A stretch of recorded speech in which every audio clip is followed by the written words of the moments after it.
Bom dia a todas, bom dia a todos. Eu queria agradecer o convite e a possibilidade de estar aqui com vocês.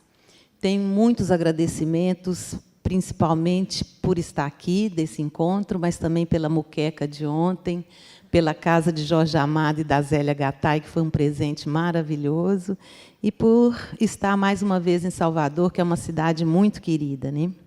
E eu tenho a impressão que eu fui convidada para falar um pouco sobre o que me persegue há muitos anos, quase a minha vida profissional toda, que é esse objeto do conhecimento que a gente chama de leitura e escrita. E eu tenho trabalhado isso na educação infantil. Então, eu acho, como eu sou uma pessoa muito sensível, Levinda, eu acho que foi por isso que vocês me convidaram, né?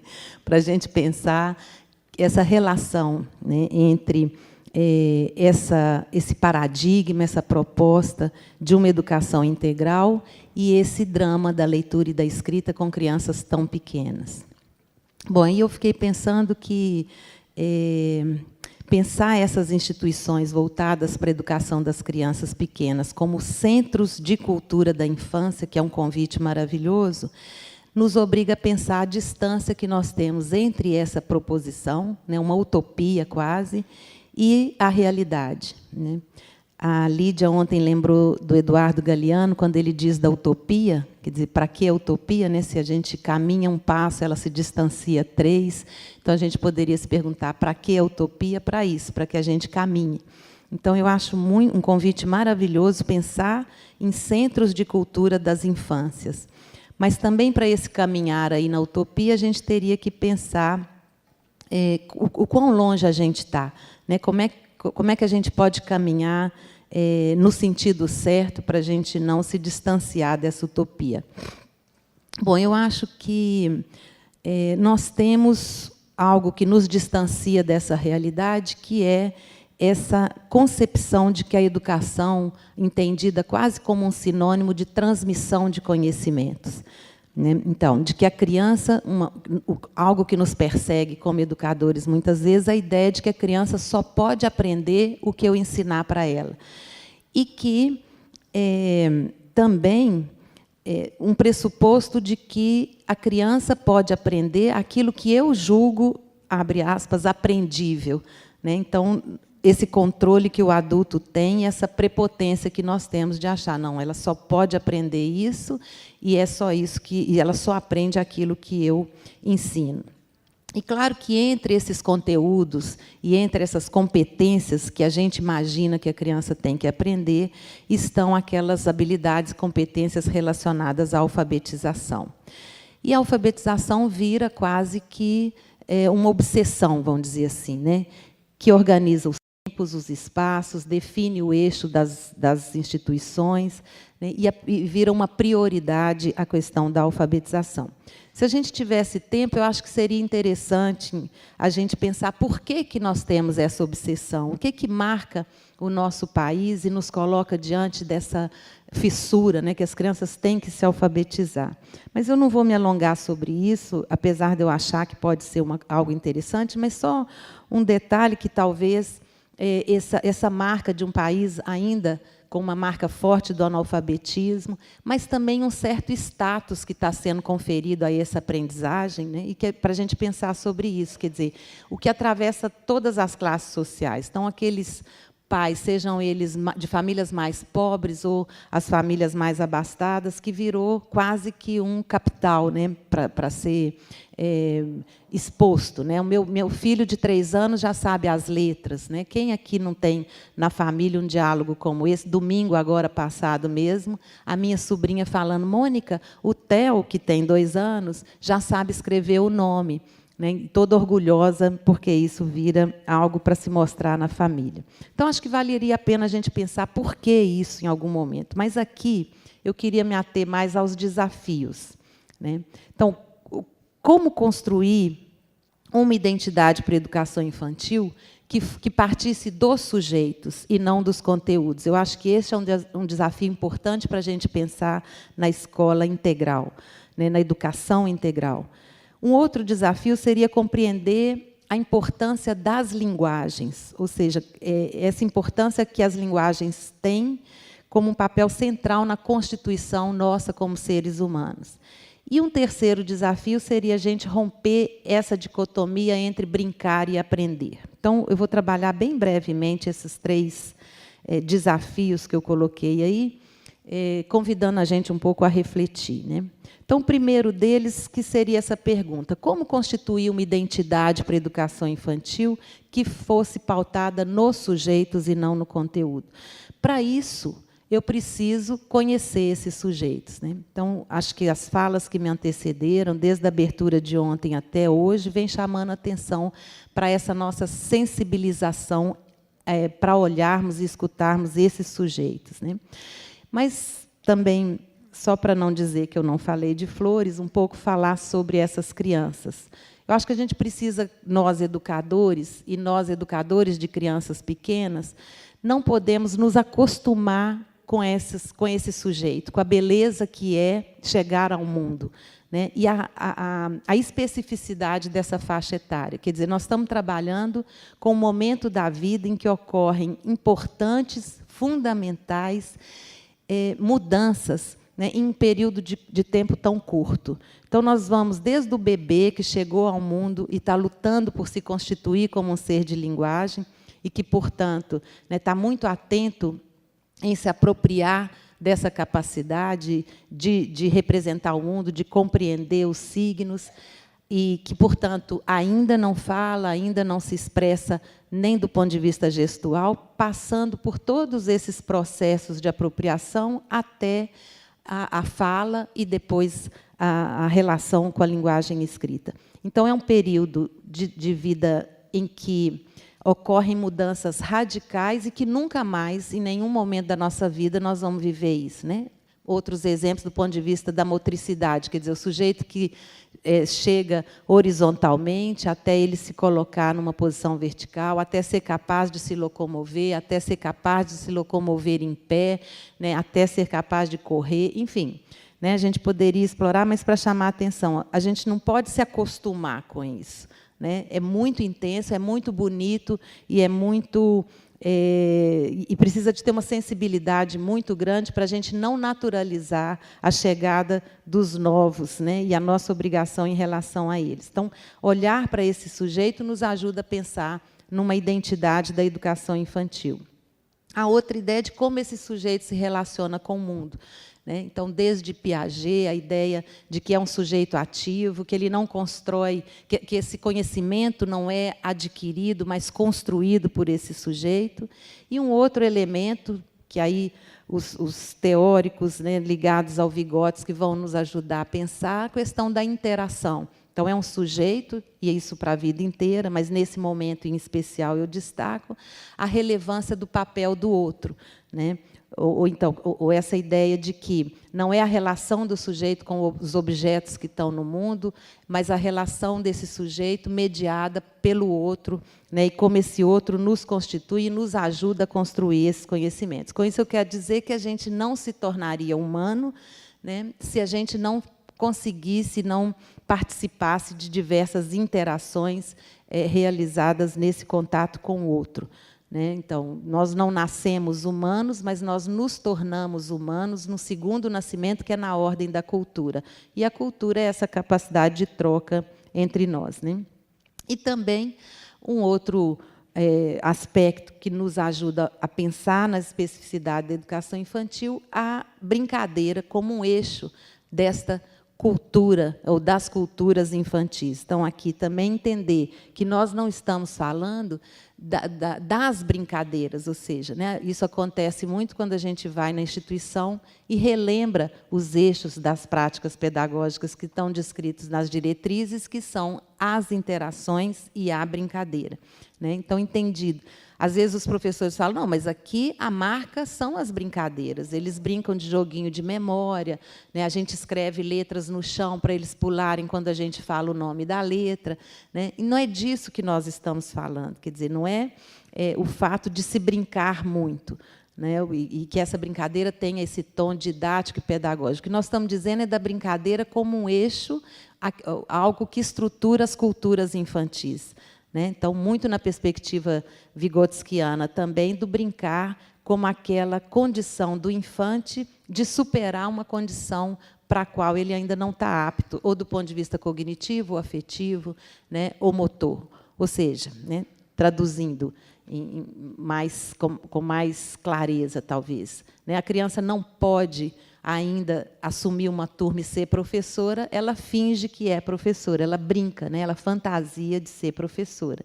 E, ao fantasiar, é claro que ela não repete exatamente aquele contexto, ela traz dos contextos a leitura que ela tem daquela prática social, né, que ela vivencia. Então, a gente vai ver essa criança dizer: chega, agora você falou demais, fica no cantinho do pensamento. Né? Ela está reproduzindo algo que ela viveu na escola, né? E, ao reproduzir, ela recria e repensa e tem a capacidade de reviver aquilo. E, neste momento, como o Vygotsky vai dizer, ela deixa um pouco de ser criança naquele momento. Né? Então, ela estaria ali na zona de desenvolvimento iminente. Ela dá um passo a mais. Bom, essas são condições, que eu diria, para a gente pensar na identidade da educação infantil com o olhar para esse sujeito. Então, é um sujeito que vive o mundo a partir das brincadeiras, se apropria dele pelas interações, é um sujeito ativo, não é alguém que passivamente recebe e adquire conhecimentos, né? E é uma criança que vive intensamente mudanças muito abruptas, muito radicais, muito profundas. Bom, o segundo ponto, como eu disse, seria essa ideia da linguagem. A gente compreender. É claro que tudo eu estou falando pensando nesse convite para a gente raciocinar sobre a leitura e a escrita, né? E como a gente pode caminhar no sentido de construir uma educação integral. Então, eu acho que é importante a gente pensar na linguagem não como um conteúdo, uma disciplina ou como uma possibilidade de comunicação. A gente tem trabalhado na perspectiva da linguagem, pensando nós mesmos como seres capazes de construir e de criar sentidos. Né? Então, a linguagem, para nós, é algo que nos constitui como seres humanos. Então, é na linguagem, por meio dela, que nós construímos a nossa leitura de vida, como a gente compreende o mundo, né, por meio da linguagem. E a nossa própria história, quer dizer, aquilo que a gente relata e que os outros relatam sobre nós, por meio da linguagem, nos constitui. Né? Bom, um outro elemento também para ajudar a gente a pensar a importância da linguagem, eu acho que o Bakhtin nos ajuda muito pensando. A gente não transmite uma língua, né? Portanto, não é uma disciplina a ser, ou um conteúdo a ser adquirido. Né? E a gente não transmite a língua como um produto acabado. Ele vai dizer, quando o bebê chega ao mundo, ele entra em uma corrente de comunicação verbal. Então, o bebê já chega numa corrente. Né? Essa ideia, essa metáfora é muito importante para a gente entender. Quando o bebê chega, ele chega querendo entender, né? Querendo participar, querendo compreender, querendo construir sentidos. A Solange Jobim tem um pensamento que eu gosto muito, que ela vai dizer, durante muito tempo, a gente trabalhou com a etimologia da palavra infante, né, remetendo ao infans, aquele que não fala. E a gente leu muitos artigos, deu muitas palestras falando aquele que não fala, o infans. Eu acho mais generoso e mais potente quando a Solange Jobim diz: o infante não é simplesmente aquele que não fala, infans, mas sim aquele que luta para criar a sua própria palavra, instituindo a si mesmo e ao mundo que o cerca. E ela continua, né? Ao vivenciarem junto comigo esse momento pleno, momento atravessado muitas vezes por intensa agonia, elas, as crianças, me fizeram lembrar que sem luta não há criação verdadeira. Eu acho muito bonito essa expressão da Solange Jobim, porque ela coloca o sujeito neste lugar que nós estamos aqui discutindo. Quer dizer, não é aquele da negativa, o que não fala, o que ainda não fala, o que ainda não adquiriu a competência e as habilidades necessárias para falar, mas aquele sujeito ativo que quer falar, que luta por falar. Né? Eu acho que isso muda muito. E eu estou trazendo isso para dizer o quanto isso se dá na interação. Então, esse sujeito só vai ser capaz de falar, de se apropriar dessa linguagem verbal, né, que é a língua oral, se ele tiver esse processo de interação com o outro, né? Essa troca, quer dizer, o outro nos constituindo como seres de linguagem. Então, esse caráter dialógico e participativo é a mãe ou é a pessoa que cuida do bebê que dá essa capacidade dele vir a falar, né? Um gesto casual repetidamente, e que a mãe atribui sentido. Então, né, o bebê bateu a mão e a mãe vai dizendo: você deu tchau, neném. E esse gesto passa a ter um significado. É esse exercício de interação dialógica que nos constitui, né? Ou, como foi dito também, o mamá que vira mamãe. Falou mamãe. Né? Então, essa condição de dar sentido ao balbucio, ao gesto, é que vai constituindo e trazendo esse sujeito nessa corrente de comunicação verbal. Bom, com tudo isso que eu estou dizendo, o que eu estou querendo com isso é dizer, não é, que se a gente toma a linguagem vista nessa perspectiva da nossa constituição como sujeitos, é evidente que não se trata de trabalhar como objeto da educação infantil a alfabetização, né? Pelo que eu disse no início, porque eu disse agora. Quer dizer, se eu olho para o sujeito e se eu olho para a linguagem nessa perspectiva, fica evidente que o que nós temos como desafio na educação infantil é dar prosseguimento a algo que se iniciou do ponto de vista da linguagem. Então, eu diria, né, vou chegar um pouquinho nisso, mas eu diria que a gente tem feito a pergunta errada. Né? Nós temos nos perguntado o que ensinar na educação infantil em relação à leitura e à escrita.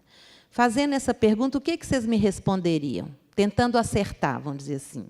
Deixa eu ver se vocês me ajudam na lógica que eu estou tratando aqui. Né? Eu vou voltar a perguntar. O que ensinar às crianças de 0 a 6 anos em relação à leitura e à escrita? O que vocês me responderiam? Tem que pôr o óculos para eu escutar. O que ensinar em relação à leitura e escrita? O que vem dessa pergunta? Sem medo de ser feliz, gente.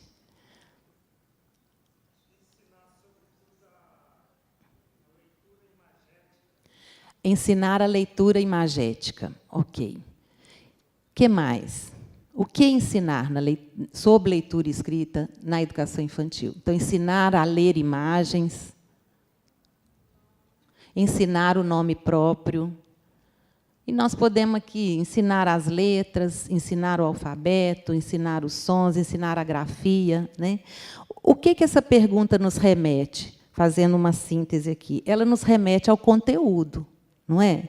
Então, quando eu penso o que ensinar, obviamente, mesmo que eu diga ensinar às crianças vários gêneros discursivos, é o conteúdo. O conteúdo são os gêneros discursivos. Então, eu vou propor uma outra pergunta que seria assim: como apoiar as crianças ou como colaborar com as crianças para que as experiências infantis em relação à linguagem escrita sejam expandidas? Ou como expandir as experiências das crianças em relação à leitura e à escrita? Que resposta viria dessa pergunta? Como expandir experiências?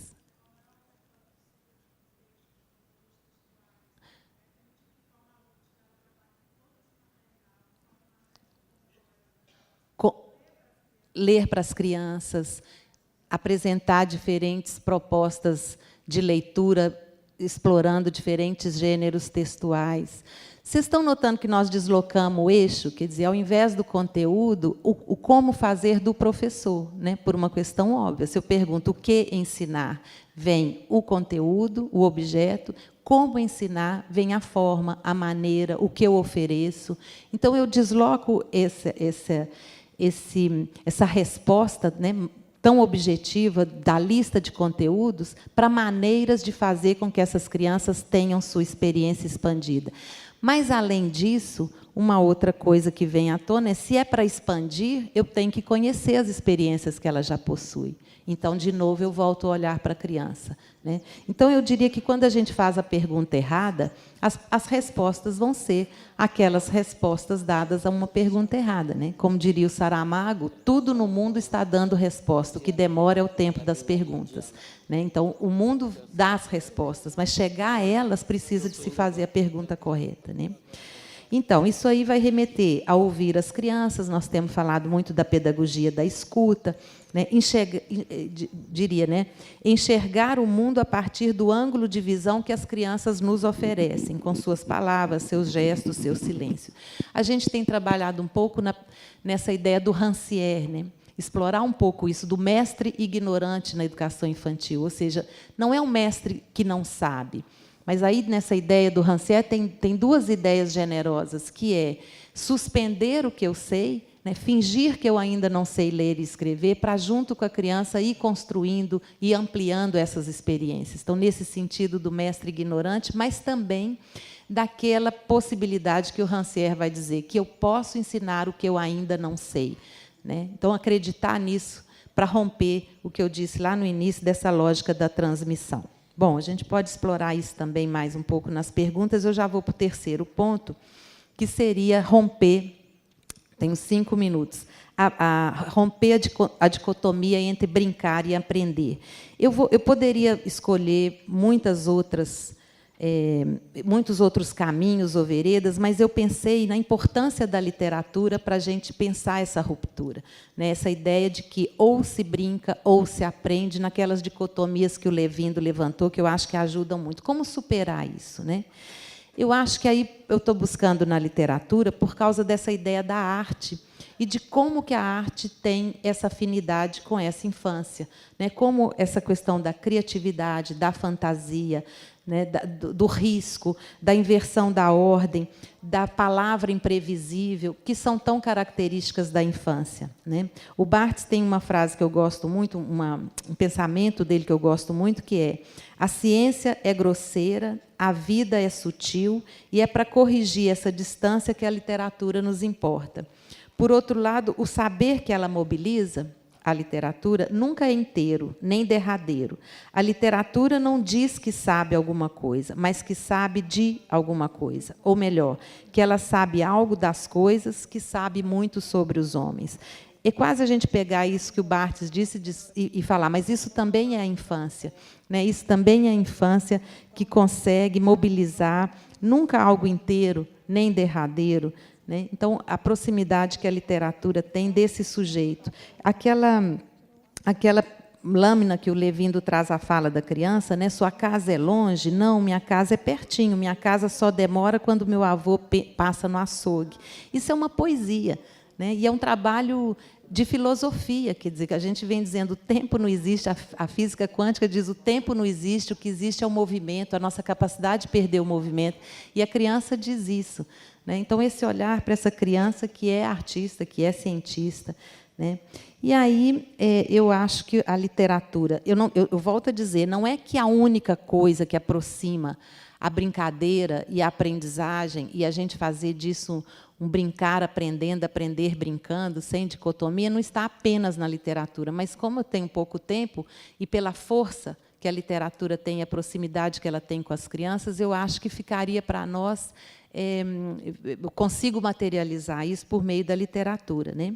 Então, essa condição que a literatura tem de restaurar o espaço do sentido, né? Devolver ao sujeito não apenas seu discurso, mas a autoria da sua palavra e o lugar do seu desejo no confronto com a realidade. Eu diria que o que o sujeito faz com a literatura e o que a literatura faz com o sujeito.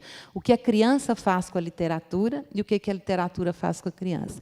Aí eu queria pedir para passar um vídeo, eu vou terminar com ele. Você põe numa pasta que está Mônica, lá no... A gente gravou... Então, era a casa dos 3 porquinhos, né?